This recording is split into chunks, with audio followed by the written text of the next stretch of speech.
เหยื่อหมดหลังนี้ทำงานโอ้สบายดีสาวโลกเนาะตอนนี้บางหินกลับมาใส่กับดักหนูเนาะ กับดักหนูเนาะก็บ่มีหยังใส่เนาะ บ่มีหยังอ่อยก็จะเอาสิ่งที่ใกล้โตนี่แหละเนาะมาใส่เพื่อเป็นอาหารล่อเนาะเป็นเหยื่อล่อสินะเนาะก็คือมาเกี้ยงอะไรเนาะ เพราะมันจำเป็นเด้เนาะบ่มีมันบ่มีอย่างมะกล้วยใส่เนาะก็เลยต้องได้เอามาเกี้ยงเนี่ยใส่เนาะเดี๋ยวเป็นจังใดนั่นก็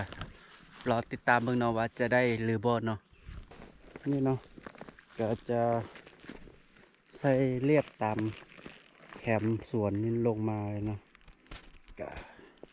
จะประมาณนี้เลยเนาะบรรยากาศยามแรงก็สวยงามเนาะแบบนี้แหละคักเนาะ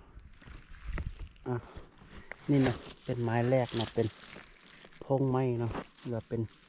อย่างโกนไม้เนาะอันนี้คิดว่าจะมีโตเลยเนาะเดี๋ยวลองเบิ่งเนาะมืออื่นนี่เนาะ เหยื่อล่อมาเกี้ยงใส่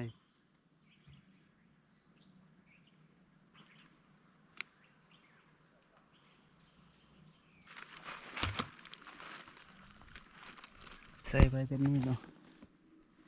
บูฮู้จะมีโตหรือบ่เนาะลองเบิ่งมืออื่นเศร้าเนาะเดี๋ยวนี้มีถ้ำเนี่ยเนาะ มีถ้ำ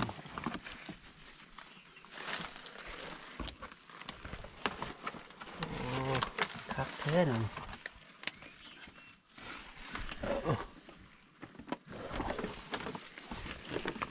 ใส่มองนี่เนาะใส่มองนี่น่าจะคักนี่เนาะนี่เนาะวางไว้แบบนี้เนาะเป็นที่เรียบร้อยนะโอเคเนาะตอนนี้ก็ใส่เป็นที่เรียบร้อยแล้วเนาะแต่ว่า ยานตะงัวเนาะงัวมายานงัวเธอกลับสินะ ใส่ทั้งหมดกับ19หลังเนาะ19หลังเนี่ยบอกว่ามืออื่นเจ้าจะได้หรือบ่เนาะก็รอติดตามเบิ่งเนาะว่ามืออื่นจะได้หรือบ่เนาะเดี๋ยวพบกันใหม่ในมืออื่นเจ้าเนาะ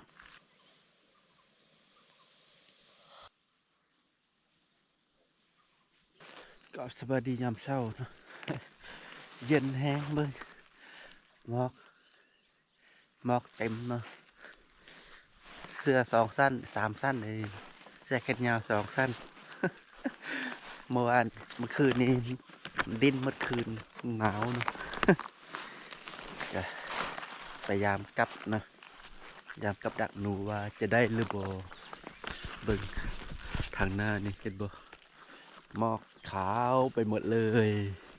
ภูก็บ่เห็นแหละผาก็บ่เห็นแล้วเนาะเบิ่งตายหลังแรกนิ่งเหมือนเดิม บ่มีหนูติอยู่เท่านี้หลังสองก็นิ่งเหมือนกันเหยื่อหมด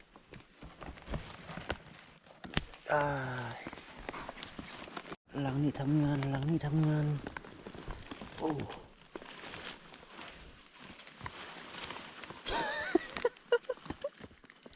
โอ้ยตายแล้วได้เงือเท น้ำกันนะเดือนหนึ่งเต็มนะโอเคนอกจากตอนนี้ก็ยามเรียบร้อยแล้วหมดแล้วเนาะกะได้มา1 แต้มเนาะ สุดยอดเลยกับบรรยากาศแบบนี้หมอกเต็มเบิ่ง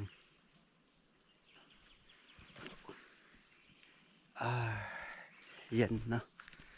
แล้วก็สำหรับคลิปนี้เนาะบ่าวหินก็จะขอลาจบไปเพียงเท่านี้เนาะแล้วพบกันใหม่ในคลิปต่อไป